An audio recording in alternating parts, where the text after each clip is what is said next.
দর্শকদের অনেক অবদান আছে এই কথাটা আমি পুরোপুরিভাবে মানছি না। কাউকে কষ্ট দিতে খারাপ লাগে, নিজের কষ্ট হয়। বড় ব্যানারের কাজ। শাকিবের থেকে এমন গান কেউ প্রত্যাশা করেনি। তাণ্ডবের গান দেখে একের পর এক সবাই হতাশা প্রকাশ করছে। আর এবার এই তালিকায় যুক্ত হলেন পশ্চিমবঙ্গের সুপারস্টার জিৎ। তো বিগত 3-4টে ছবি, কিছু শাকিবের ছবি, কিছু আমার ছবি, আমি জানি না কেন এমন একটা জায়গা যেখানে আমরা কাজ করি আর সেই কাজের রেজাল্টটা বেরোয় রিলিজের সময়। তিনি বলেন, আমরা সবাই জানি শাকিব বাংলাদেশের সবচেয়ে বড় সুপারস্টার। এখন তার কাছ থেকে এমন গান কেউ আশা করবে না, এটাই স্বাভাবিক। তারপরেও শাকিব এ ধরনের গানে কেন পারফরমেন্স করছে সেটাই বুঝে আসে না।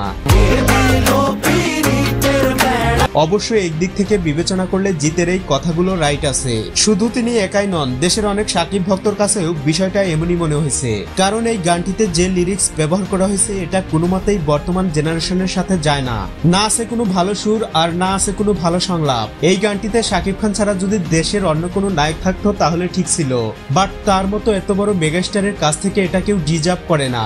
অবশ্যই এতে তারই বা দোষ কি, পরিচালকের যেটা ভালো মনে হয়েছে তিনি সেটাই করেছে। সো দেখা যাক পরবর্তী গানটি কেমন হয়, এখন এটার অপেক্ষায় দর্শকরা।